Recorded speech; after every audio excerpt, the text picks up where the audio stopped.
My family mocked me for a birthday card. So I shut off their power, revoked 12 accounts, and sold the home they lived in rent-free for 8 years. My name is Noah. I turned 30 last week. I wasn't expecting much for my birthday. I'd become accustomed to simple celebrations, just a slice of cake at my desk, maybe a movie if I wasn't too exhausted. Still, I hoped this year would be different. I'm not sure why. Maybe because 30 felt large, as if they'd finally recognize me as more than simply the help. The invitation arrived over the family group chat 2 days earlier. Mom. Sunday dinner is at 6 o'clock. Nothing spectacular, but stop by if you can. There is no happy birthday text, no cake emoji. Just, if you can, as if I had something more important to accomplish. And perhaps I did. I went anyway. I always did. I arrived precisely on time. They resided in the same house I had been paying the mortgage on since I was 22, after Dad lost his job and Mom's hours were reduced.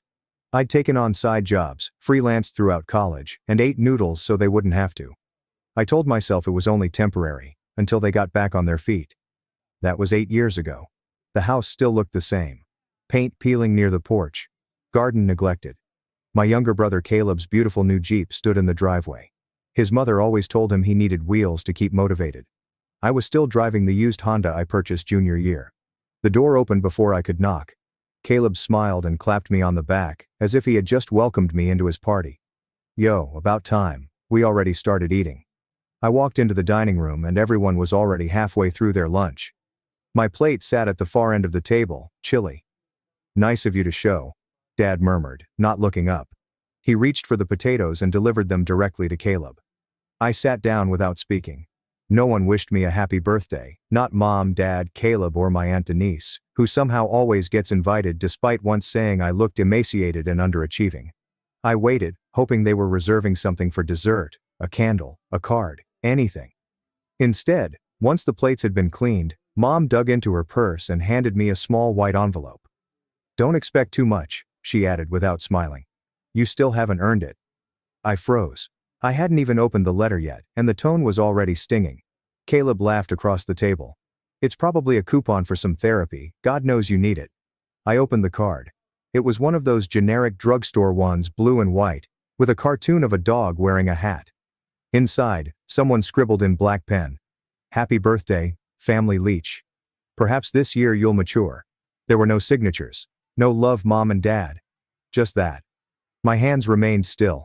My chest felt hollow, like if someone had vacuumed out all the air. I looked up. Mom drank her wine. Dad was picking something out of his teeth. Caleb was smirking at his phone, as if he hadn't just helped gut his older brother. Dad then added, without looking at me, honestly, we should have cut you off years ago. You act like we owe you something.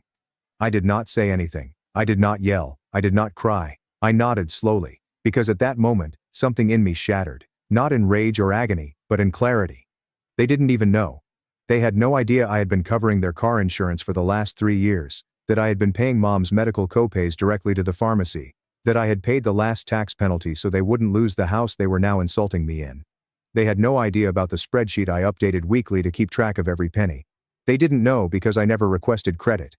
But perhaps that was the issue. Dinner concluded with the customary sighs, and Caleb asked if I could Venmo him for the difference on some tickets he said he had fronted for a trip I never took. I nodded again. I said I would take care of it, because I didn't want to destroy my own plan by blowing out too soon. I got into my car and waited for 20 minutes, simply watching the porch light flicker.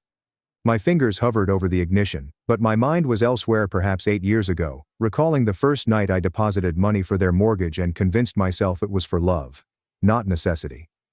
That night I unlocked my laptop. I did not sleep. I've just started clicking on passwords, logins, old files, and bank websites. Freeze here. Deny access there. I did not get angry. I did not type in all caps. I moved like a surgeon. I didn't just pull the plug. I completely rewired the circuit. Mom's pharmacy account is disabled. Auto payments were terminated. Joint utility login has been revoked. Every family Amazon account, Spotify profile, Netflix profile, and Uber Eats card that was ever tied to me is gone. And I gave them one final present, one last message on the family group chat. But before I pushed send, I stared at the screen for a long time, rereading what I had written. There was no yelling in there, No cursing. No lengthy speech on how they had failed me or broken my heart. Because I realized they didn't care if any of this happened to them. Not really. If I wanted them to feel the same way I did, shock, quiet, and a gradual sinking horror, I needed to speak in their language. Money. So I kept it short. All payments made on your behalf are revoked effective immediately. You called me a leech, so I assumed I'd cease eating. Good luck out there. Then I pressed send. No emojis, no signature. Just that. I muted the chat and shut down my laptop. I did not get up at 6:30 a.m. on Monday, as I typically do. I took a day off. I slept in, made proper coffee, and went on a walk.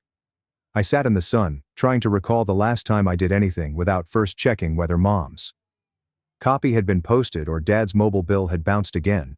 I had a void in my chest that I had no idea I was missing.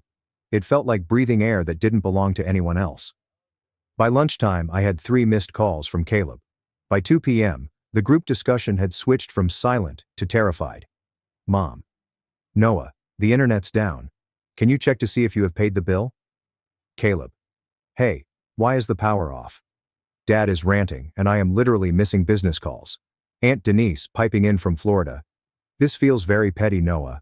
We've always supported you emotionally, even if we had our disagreements. I did not respond. I read them one by one. I watched the tone change from smug confusion to mild annoyance, then terror. At 3:41 p.m., I received a call from Dad. I let it ring. He called again, this time using Mom's phone. Then again, it's an unknown number. I finally answered the 4th call, just to see what tone he used. Noah, he said quietly at first. We need to talk. I did not say anything. Your mother's been crying, he said, as if to guilt me into something. Nonetheless, I said nothing. I just think it's childish to pull the rug out from under your family. I mean, fine, you don't want to be part of things, that's your choice. But we had systems in place. You can't just cancel things without warning. You're right, I finally admitted. I should have warned you. He paused. So you'll fix it? No, I replied. I should have warned you 8 years ago when I started paying for everything. When I let you insult me with your mouths while living off my back. But I didn't. And that's on me. There was a prolonged hush. Then Dad said, You've always been so dramatic. I smiled. And you've always been entitled. Then I hung up. There's no screaming or theatrics, just a quiet click. That night, I received an email notice from the mortgage server. Another person has modified your account's login. They tried to get inside. I had already locked it. And I wasn't finished yet. The next day, I completed the papers to have my name removed from any joint accounts I'd ever been added to. I called every company and mailed every document. I even created a spreadsheet with all of the account numbers I'd been linked to throughout the years, just to make sure I hadn't forgotten any. Then I started browsing through property records. Because you see, the house was not in their name. It was inside mine. It has always been. 8 years ago, when they were too far in debt to qualify for a mortgage, I purchased the house in my name. I told them it was a family solution to keep the roof over their heads. I led them to assume it was theirs. I let them decide the rules. I allowed them to disrespect me in a house that I legally owned. But I was not going to make that mistake again. 2 days later, I scheduled an appointment with a real estate attorney. Quiet, professional, with no drama. I detailed the scenario, showing the deeds, payment history, and letters. He looked at me and said, You've got every right to do this. I nodded. He leaned back in his chair and asked, Do you want to evict them or sell the house completely? That was the turning point.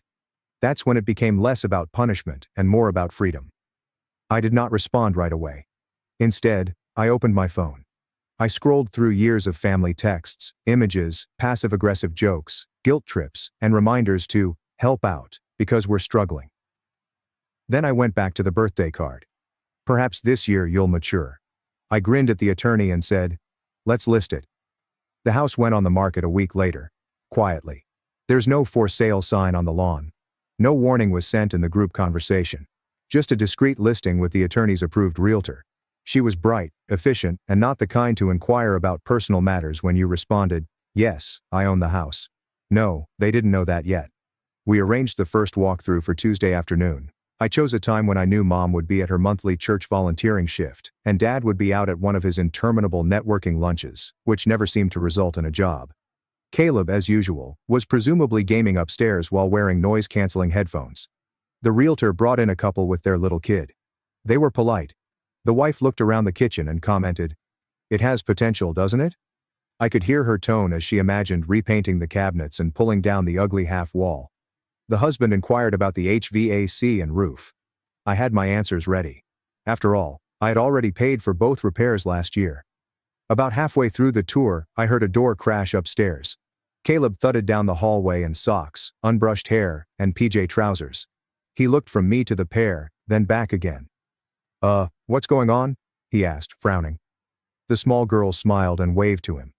The wife said, "Sorry, is this a bad time?" "We didn't realize." Caleb turned to me and asked, "Dude, why are people walking through the house?" I didn't answer immediately. Instead, I looked around the living room, where I had sat numerous evenings throughout college, laptop on my knees, attempting to stretch my freelancing work just enough to afford another month's expenditures. Then I turned to Caleb and said, "It's not your house, Jace. It never was." The realtor stepped in swiftly, allowing the couple a quick view to the backyard while I handled the details. They nodded and walked outside. Caleb's face became red. "Okay. What does that mean?" I raised an eyebrow. "Exactly what it sounds like.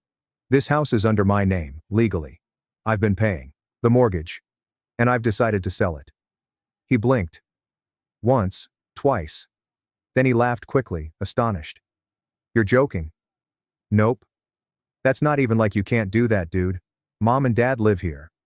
"Correct. And they've been living here rent-free while calling me a leech and handing me birthday cards with insults inside." He opened his mouth, but nothing came out. He appeared suddenly quite youthful. "You really didn't know?" I inquired. "After all this time?" Caleb shakes his head. "They always said they own the house. That they let you live here sometimes, out of pity."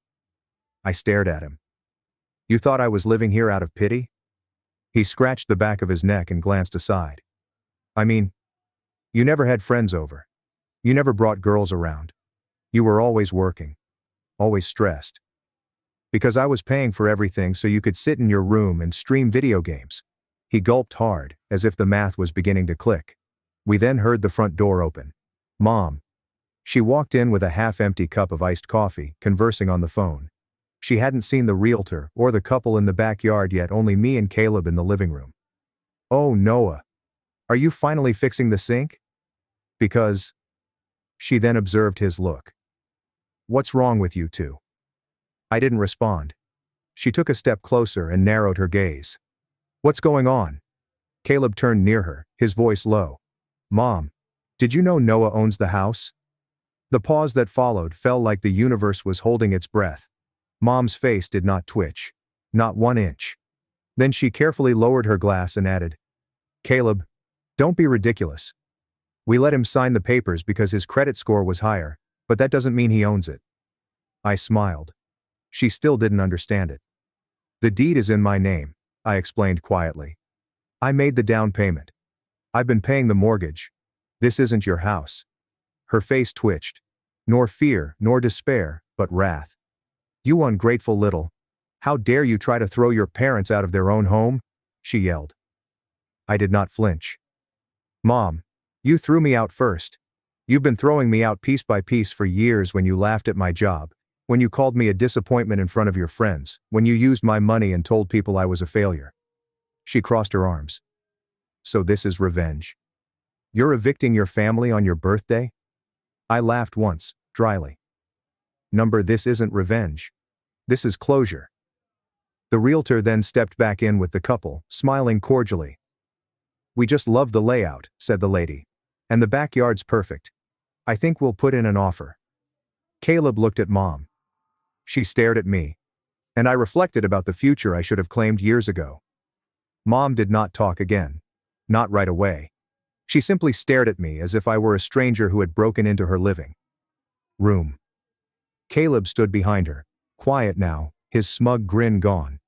The pair was discussing offer conditions and caveats with the realtor, as if they were talking about draperies and countertops, not the implosion of the family that was still nominally living there. I went outside to give them room and waited at the mailbox, hands in my pockets, watching the wind ruffle the weeds in the front yard that I used to mow. A minute later, The realtor joined me. "They're ready to move forward," she remarked. "They love the place. Good offer, above asking. They can waive the inspection if needed." I nodded. "Let's do it." She tilted her head slightly. "Are you sure you're okay with all this?" I gazed at her. She wasn't being inquisitive. She was only doing her job by ensuring that the seller wasn't about to withdraw out for emotional reasons.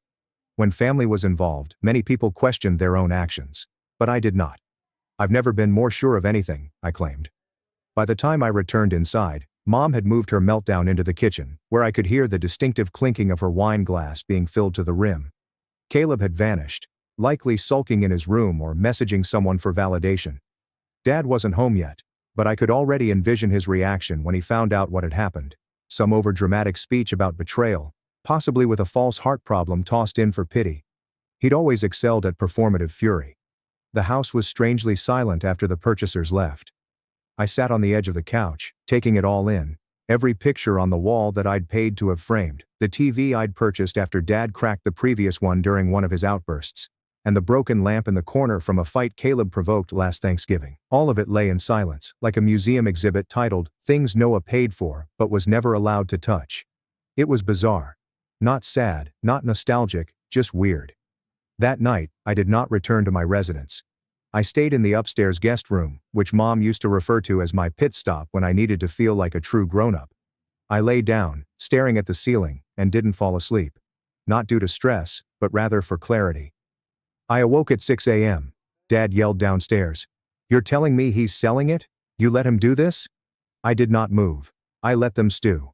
When I eventually arrived, Dad was pacing the kitchen in an undershirt, phone in hand, most likely trying to call the bank, the police, or some long-forgotten cousin who might be a lawyer. Mom sat at the table, pale and quiet, as if the fight had been taken from her. She appeared older than she did the night before. "You want to explain what this is?" Dad said, flashing a printout of the listing that the realtor had emailed him following the showing. "I think the listing speaks for itself," I explained gently. He moved closer. "You can't just stop." I raised my hand. "Before you say anything, you can't walk back. You should know that everything I've done is documented. I've got every payment, every bank transfer, every utility bill, the deed, the title, the insurance, the taxes." He opened his mouth. I cut him off. "And I've already spoken with a lawyer." That silenced him. "Where are we supposed to go?" Mom eventually said, her voice soft. It was the first actual inquiry someone had asked me in years, and it didn't sound like a demand or a guilt trip. I did not respond right away. I simply gazed at her. "You had 8 years, I remarked softly. 8 years to figure that out. 8 years of my income, my credit, my time. You could have saved. Gotten jobs that lasted. Treated me like a human being." She looked away. Dad slammed the mug down.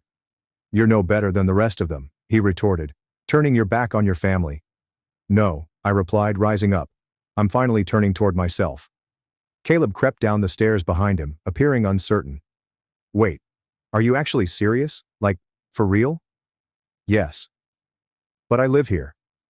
"Not for long." He blinked, like a child being told that Santa wasn't real. "I have nowhere else to go, man."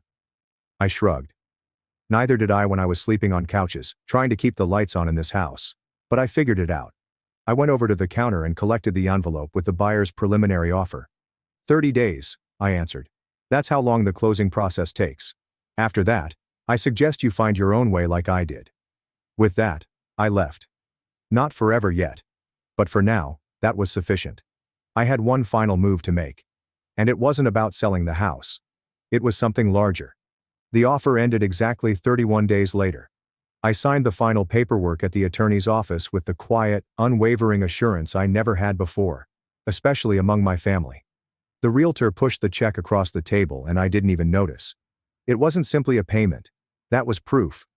Proof that I could construct something, own something, and complete something without having someone else's name stapled on top of it like a participation medal. I did not return to the house that day. I did not help them pack. I didn't check in to make sure everything was okay.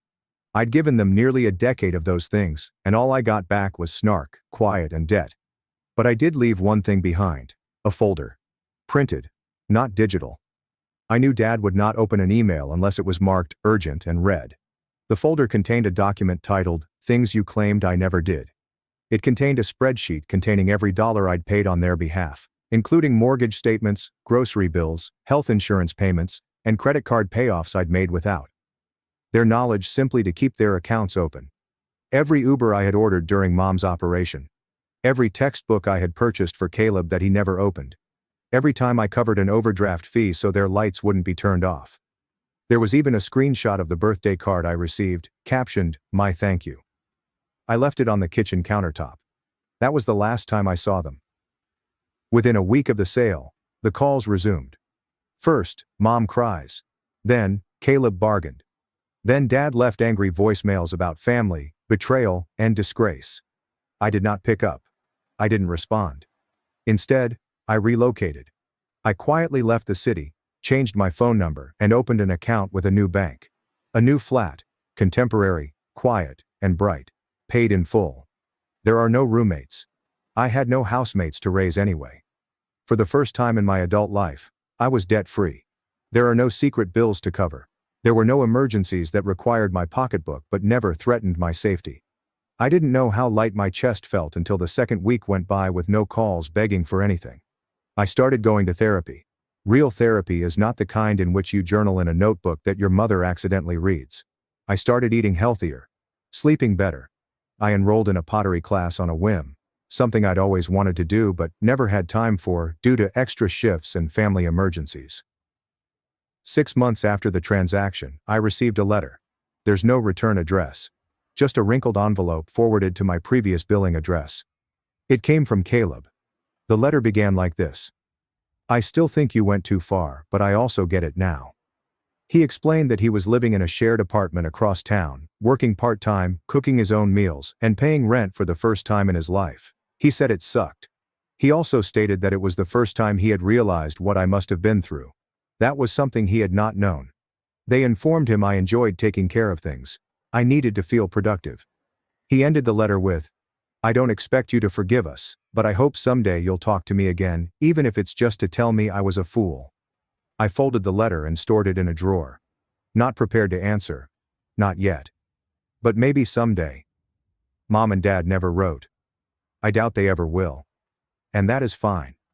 Because I am no longer angry. I am not bitter. I am free. They used to nickname me, the family leech. But I was their lifeline. I finally let go. I don't walk on eggshells anymore, I walk on tile flooring. I chose myself in a place where no one deems me a failure for not buying groceries I never ate. I am at peace. I have space. And on my 31st birthday, I purchased myself a nice card. It stated, "Congratulations. You made it out." I signed it using my real name. That was sufficient.